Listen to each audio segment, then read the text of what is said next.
Assalamualaikum warahmatullahi wabarakatuh. Halo teman-teman semua, berjumpa lagi dengan saya Maidila Valevi SKM.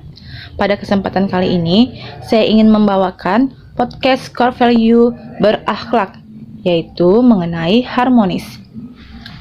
Indonesia merupakan negara yang terdiri dari berbagai suku bangsa, bahasa, dan agama. Dengan berbagai perbedaan tersebut, Indonesia memiliki potensi terjadinya konflik, sehingga dapat menyebabkan lingkungan yang tidak nyaman. Oleh sebab itu, sebagai ASN, kita harus menerapkan lingkungan yang harmonis, terutama di tempat lingkungan kerja kita. Harmonis adalah kerjasama antara berbagai faktor dengan sedemikian rupa hingga faktor-faktor tersebut dapat menghasilkan suatu kesatuan yang luhur. Sedangkan lawan kata dari harmonis yaitu disharmonis, yaitu mengandung arti kejanggalan atau ketidakselarasan. Tentunya kita tidak menginginkan situasi dan kondisi disharmonis tersebut terjadi dalam kehidupan kita. Begitu juga saat kita bekerja dan menjalankan tugas sebagai ASN.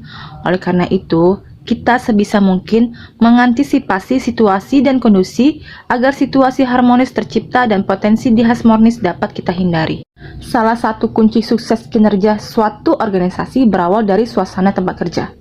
Nah, seperti di puskesmas tempat saya bekerja, energi positif yang ada di tempat kerja bisa memberikan dampak positif bagi saya yang akhirnya memberikan efek domino bagi produktivitas, hubungan internal, dan kinerja secara keseluruhan. Ada 3 hal yang dapat menjadi acuan untuk membangun budaya tempat kerja nyaman dan berenergi positif. Ketiga hal tersebut adalah yang pertama, membuat tempat kerja yang berenergi. Saya sebagai salah satu karyawan di puskesmas menghabiskan separuh hidup saya di tempat kerja. Untuk itu, tempat kerja saya di puskesmas itu harus saya buat sedemikian rupa agar saya tetap senang dan nyaman saat bekerja. Salah satunya termasuk tata ruang yang baik dan keberadaan ruang terbuka sangat disarankan.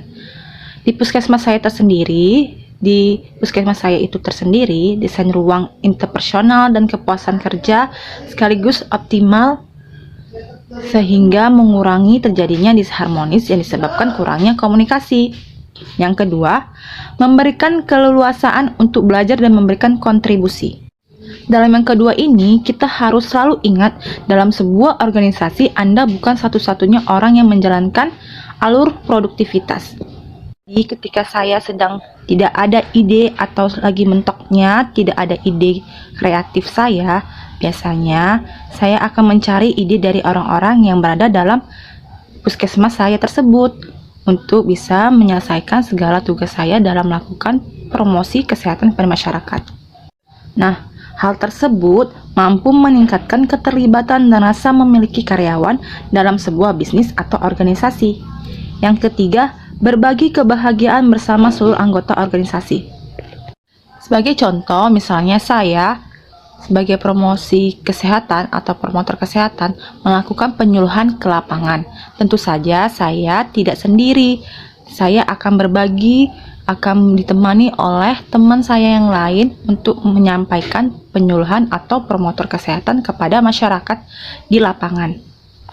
Poin ketiga ini dari contoh saya, bahwasannya dapat diambil arti bahwa kita harus memiliki rasa atau membagi kebahagiaan dalam organisasi kepada seluruh karyawan sehingga dapat meningkatkan rasa kepemilikan dan meningkatkan antusiasme para karyawan. Nah, itu adalah salah satu kegiatan harmonis yang saya laksanakan di tempat puskesmas atau unit kerja saya. Semoga yang saya sampaikan, yang saya jelaskan dapat diterapkan pada ASN semuanya. Atas perhatiannya saya ucapkan terima kasih. Assalamualaikum warahmatullahi wabarakatuh. Sampai berjumpa di podcast berikutnya.